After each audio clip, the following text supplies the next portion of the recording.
What's up, NCS fam? My name's Carson. I make music under the name If Found, and I'd like to welcome you to my cozy LA studio out here in sunny California. Today, we're going to be breaking down my recent song on NCS, which is called Need You.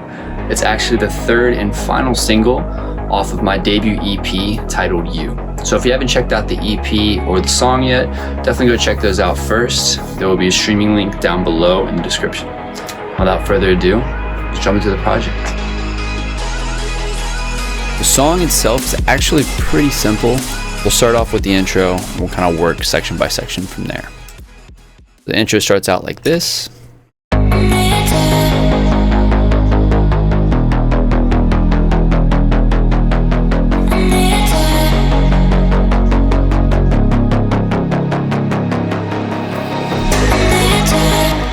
So we kick it off with, that driving bass line, almost has like an 80s sound to it. And then the main vocal, I Need You. So we'll start with the bass. Simple stuff here, really. I believe it's 2 serum patches. Yeah, we've got, an Oliver patch from one of their splice packs. I tend to do a mix of doing my own sound design from scratch and using other people's presets. It really just matters kind of what workflow I'm in the moment. Sometimes I'll have separate sound design sessions, and for this one, I just thought that the Oliver patch, I believe both these are actually Oliver patches. They just worked for the vibe I was going for, so I decided to use those. This one, it sounds like on its own. So that bass on its own is pretty much straight down the middle. That's why I layered in this second bass, which is going to be a bit more on the sides. And now we can look at a little bit of the post-processing for both these bass layers. There's not a whole lot going on, a little bit of EQ. I tend to split my bass layers up, by sub and by bass. You can see cut out a lot of the material under 150 for this top layer. I just thought the bass or the sub layer was filling that out nicely, so I didn't need it. I do have, I guess the only thing of interest on here really is this decapitator, just giving a little bit more grit. So yeah, just the tiniest bit more bite just to kind of help it kind of cut through a bit more.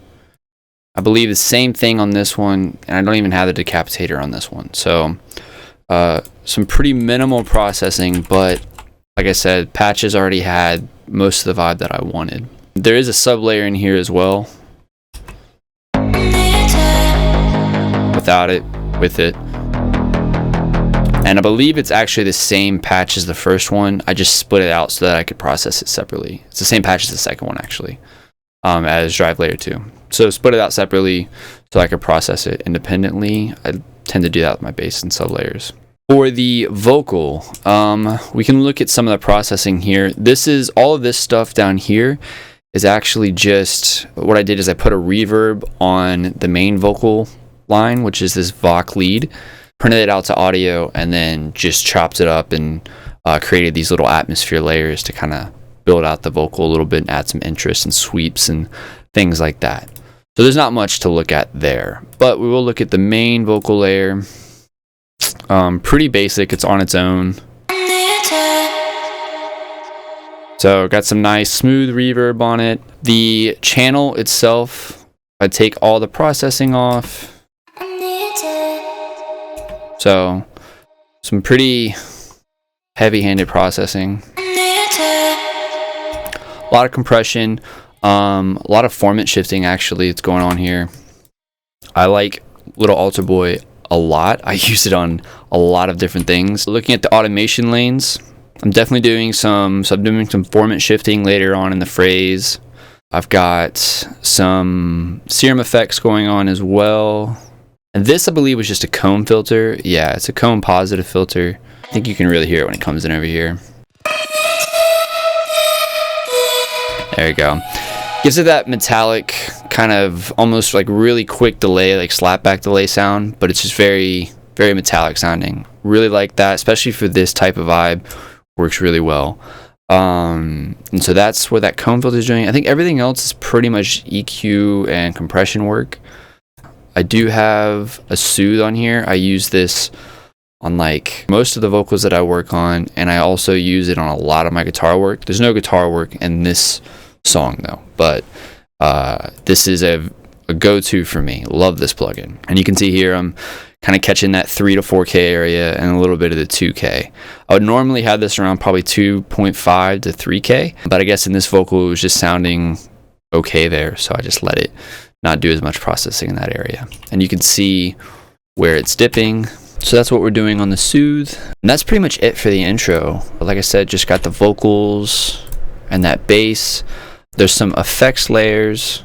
This is stuff that goes throughout most of the song, as you can tell. This is an ambience layer.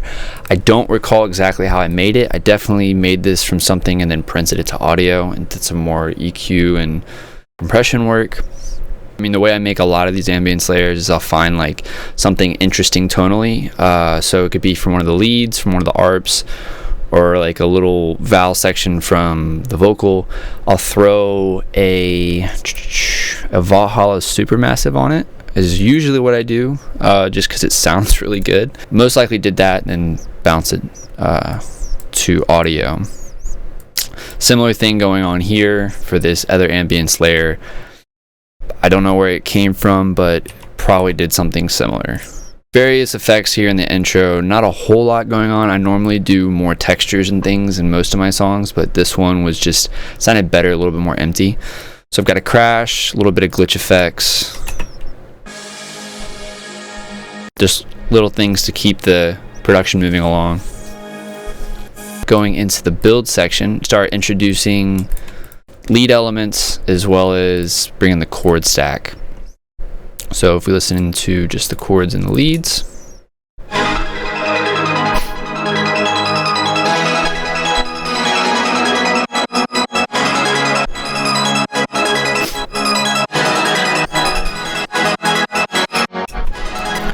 so yeah, this lead is used throughout most of the song, as you can tell, and this comes from Alchemy. Great synth, I love it. It's really good for little kind of textured ARPs and things like this, like good background elements, good for leads as well. But what I really love the most about this synth is this perform pad down here in the bottom left. I use it all the time, and I'm using it a ton in this actually. So if we look at the automation, you can see the transform pad X and Y. That's corresponding to where this little selector is on that pad. And so this is what's creating that evolving sound.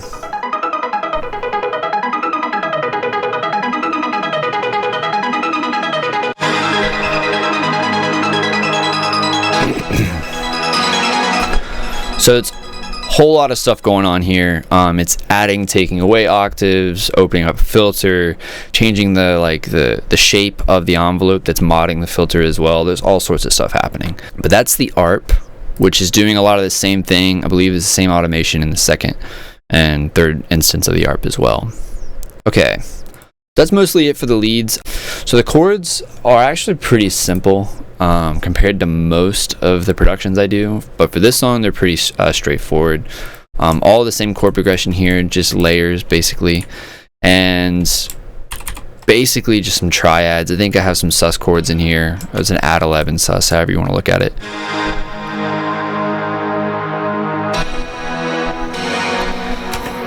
And I'll say the mentality behind using these simpler chord structures for this particular song was there's already so much happening with the lead, and I also have some background effects elements and the bass as well, and I want those to have more presence than the chords in the song anyways. Doing these more wide open spread out triads kind of gives more room for the lead elements to breathe a bit. The first one's pretty basic. I think it's another Oliver patch. Nothing crazy, just really like the tone of it, had a really good texture. I actually put a reverb on it and then print it to audio, and I have some more basically like OTT style level of processing.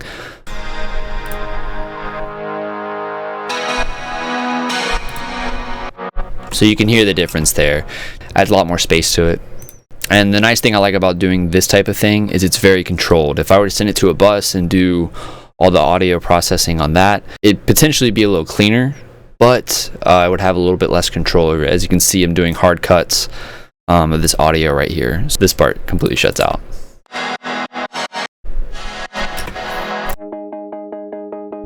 Yeah, just a simple like eighth note staccato that's just driving along, and then some pads.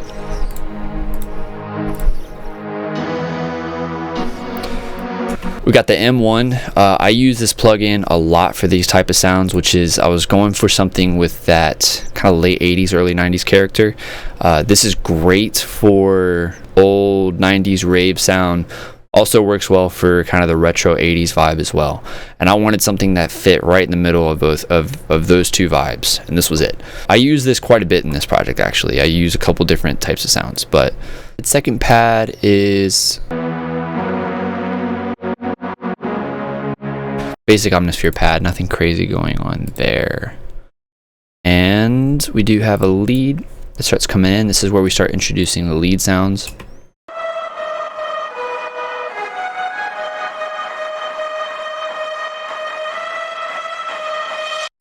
So lead motif, I just decided to use this particular patch that only plays in this part, not the actual lead patch that's in the drop for whatever reason. But it's filtered out, kind of sit in the background. Okay, so we can look at the percussion real quick actually. So at the beginning of this break section, we've got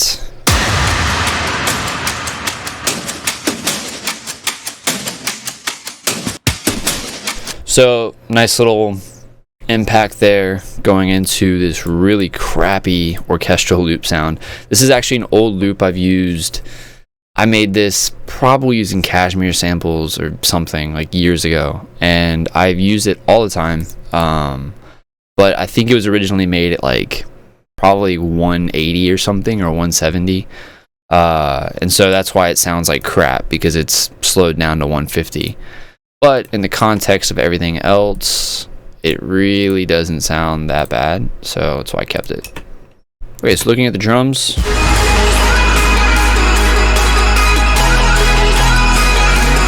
I mean, so you can hear in context, the orchestral loop doesn't sound that bad. Let's see. It continues that for 8 bars, and then we've got this trappy, almost breakbeat-ish beat that comes in.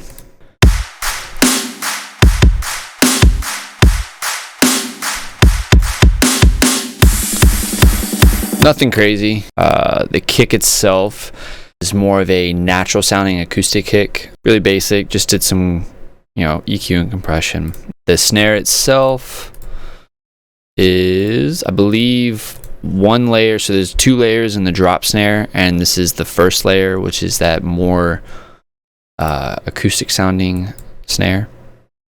I believe this is the Travis Barker sample. Yeah.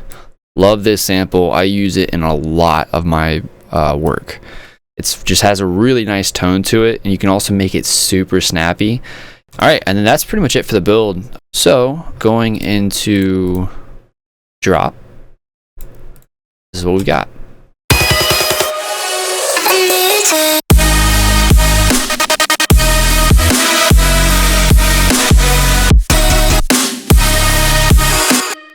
Percussion was muted on that, but you get the idea. There's not a whole lot of percussion going on. There's just some fills in that first section of the drop anyways, but drums, there's not much going on, like I said. So you've got the main snare layer, which is here, and then the trappier snare layer, and then those are layered together to create the actual snare hit. And then the only other thing in the drums is these crash cymbals.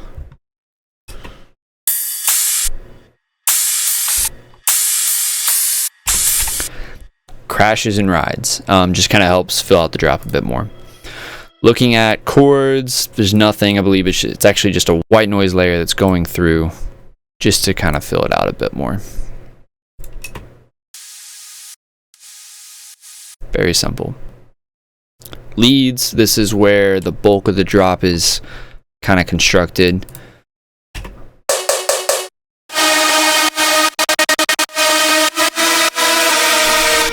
So this is, I believe all of these, except for maybe one, are custom patches.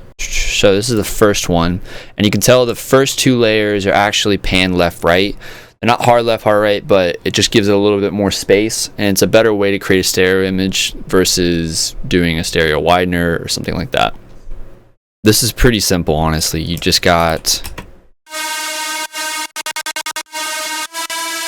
saw square. I don't even think there's any noise in there. It's just really kind of crispy. The OTT really helps with that. And that's pretty much it for that one. For the right one, we have a serum patch. Another, couple saws with some noise. Little trick, it's pretty well known, is you want your synth to sound a little bit bigger. You can do, especially on serum, you have the reverb effects rack. Use the envelope, your amp envelope basically, and modulate the dry wet on the reverb. You set the release really low. As soon as your synth turns off or your note ends, the reverb also ends. So you don't have any lingering tail. It's just easier to do your mix downs. But you still get the big sound from the reverb. Be careful with that though. If you do too much, you'll actually end up pushing the lead back into the mix. This is the main layer for the lead. So this was actually, I made this from scratch in the Vital synth. Great synth if you haven't gotten it, or if you haven't tried it out yet.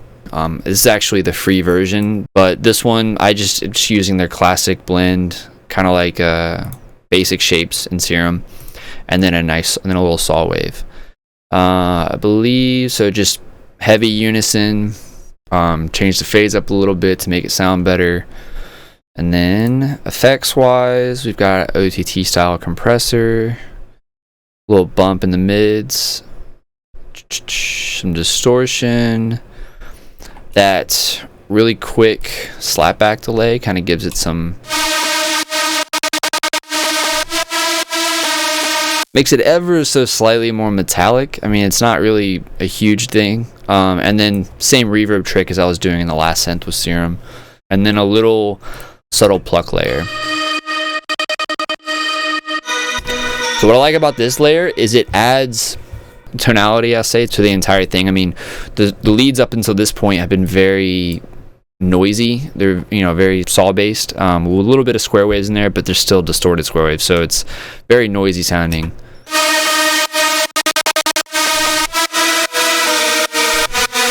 So you can hear how it adds a little bit more tonality to it. Also darkens the whole lead sound up a bit more, which was what I was going for.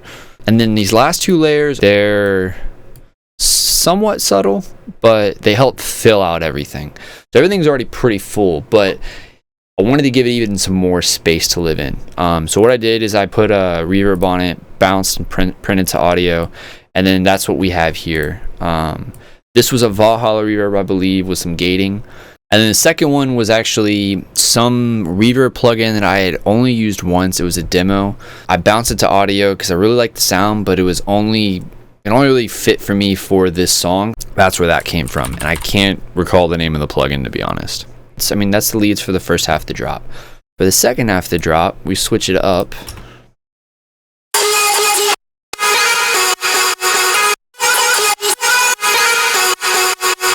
The very big kind of vocal chops. If I remember correctly, this actually started out from a Virtual Riot pack. It was I chopped it up. I did some amount of processing on it before and then bounced it, and then I did more processing. It's a very common thing for me to do, is I'll process it one way and then the next day I'll reprocess it a different way, but I've already printed it to audio. And this kind of leads to more interesting characters and tonality. Sometimes it can go a little overboard and end up destroying the sound. I don't know, it's just the kind of the way that I like to work with audio.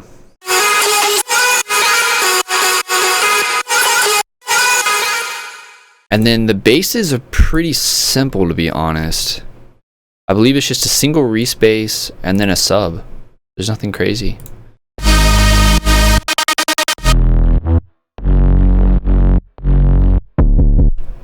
Yeah, we got a little 808 fill in here, but very simple. The leads really carry the drop. They take up a ton of space, so I tried to get everything else out of its way. For the second half of the drop, like I said, lead switches up. So we drop out some of the old melody and we bring in that new melody.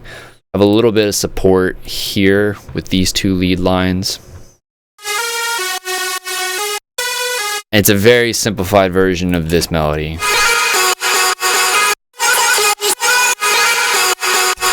And that's it for the leads, for the B section of the drop. The drums, doing the same thing, but then I add in some additional percussion loops.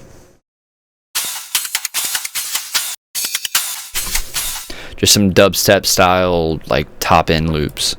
I mean, what you end up getting with the drums and the percussion here is this guy.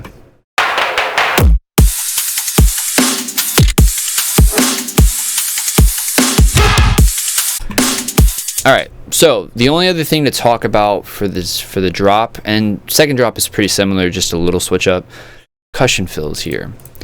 So this is where I think the drop really starts to come alive, is these little edits and stuff. And the leads sound pretty good on their own, but I think these fills are kind of what really would make it interesting, in my opinion. This little like kick hit layers, I just distorted them and layered them. Nothing crazy on that one. This is also a kick and then some glitch layer, some total sweep. And then the most interesting fill, in my opinion, is that guy. Now, this is from the late producer Sophie's sample pack on Splice. Excellent producer, excellent sample pack. Has a lot of hyper pop leaning sounds in there, which I love. That metallic sound works really well for this song as well, so that's what I was going for. Found that sample and just thought it worked so well. I basically just added some OTT and then some compression and soft limiting. There's not a whole lot going on there, but in context, and it hits almost entirely in isolation. I like to mute a lot of the things, a lot of stuff when it comes in, like this main lead's getting muted as well when it hits, you know, so that's what kind of helps it cut through the mix, is it's hitting pretty much in isolation. And that's it for the drop. We go into the break section.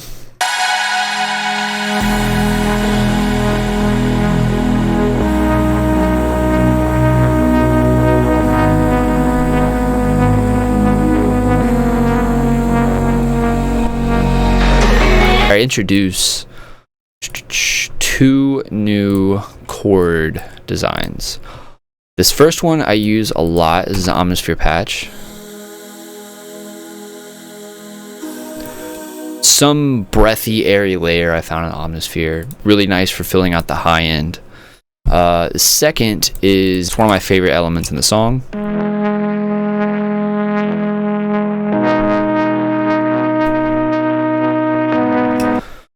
Some alchemy patch I found. I really liked the mid-range of it. So if you hear it on its own, this is what it sounded like.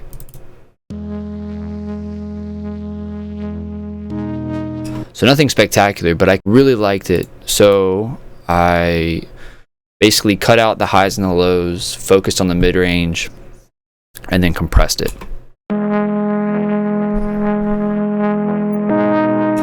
Bring out that nice texture there. When you add in the high breath layer,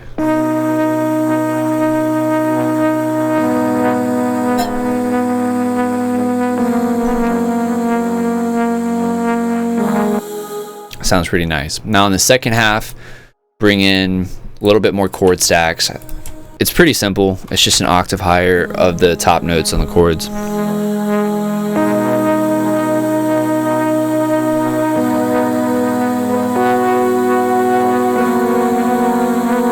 Nice little add 11 sus chord there. Yeah, G add 11.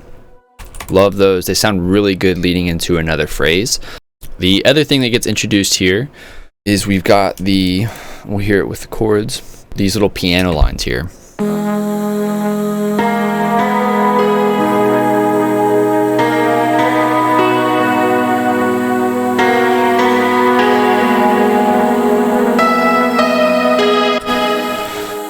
So the vibe I wanted for this song, really ethereal and kind of otherworldly, so to speak.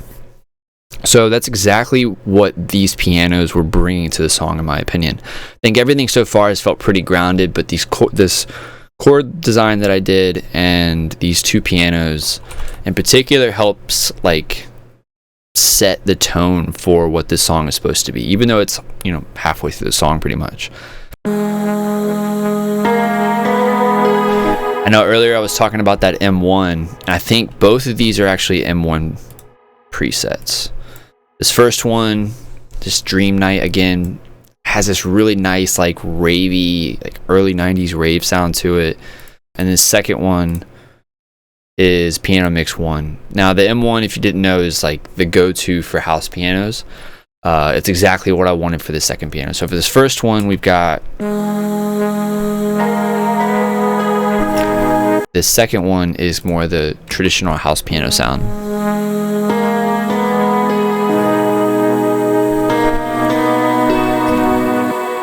And then when the filter opens up, you can really hear how they shimmer a bit.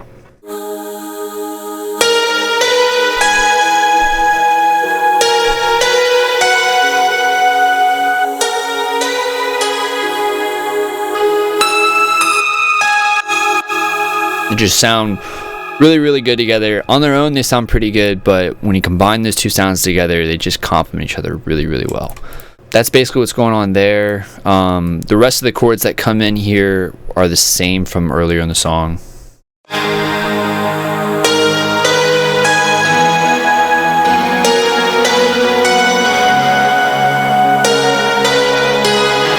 And then we've got the ARP from earlier.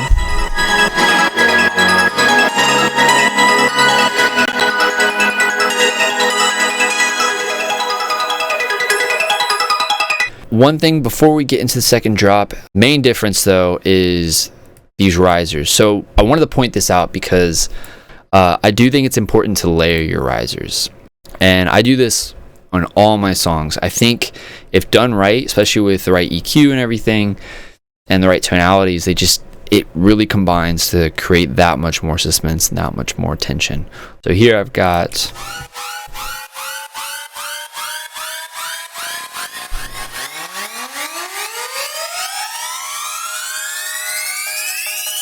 what I like to do with my risers is I like to have some that start at different times and that sound a little different from each other, but that all coalesce or like combine to the same high frequency sound. Most risers tend to do that. They'll sweep up in frequency and they kind of go to that high pitch, whiny white noise sound. So that's pretty much done for you, but starting them at different times, not necessarily being on grid. I think for this one I actually use a frequency shifter to help push it up a bit, little things like that. So when you get to the end of your rise or end of your build,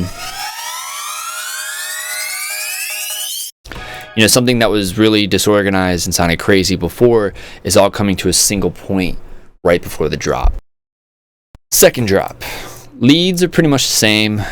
Main difference is the drums for the first 4 bars are the downbeat hit full time.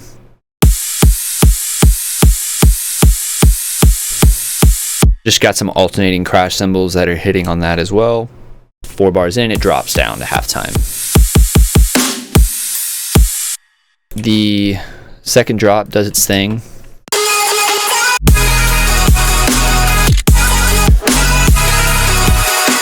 That B section is pretty much the same as the B section of the first drop.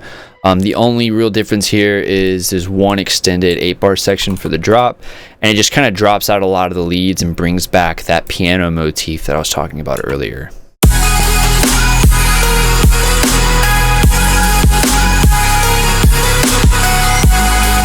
Also got a little riser down there that's helped, you know, building us out of the drop, so to speak.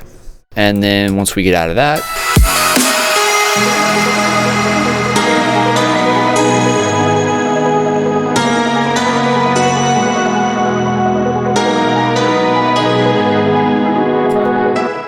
and so we end the song with this nice kind of ethereal, otherworldly motif that I established earlier.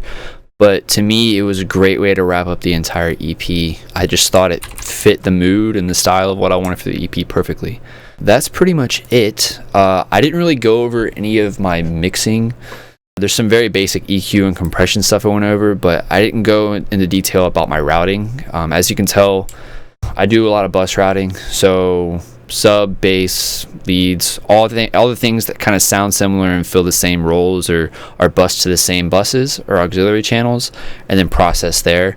I'm not going to go into all that additional processing for this song just because it's gets quite nerdy and quite in detail, to be honest, because I didn't go into the master for this as well. I do my mastering in a completely separate project, so I'll actually bounce this out as a mix down with about 5 to 10 dB of headroom, open up in a new project, and then run my master through there.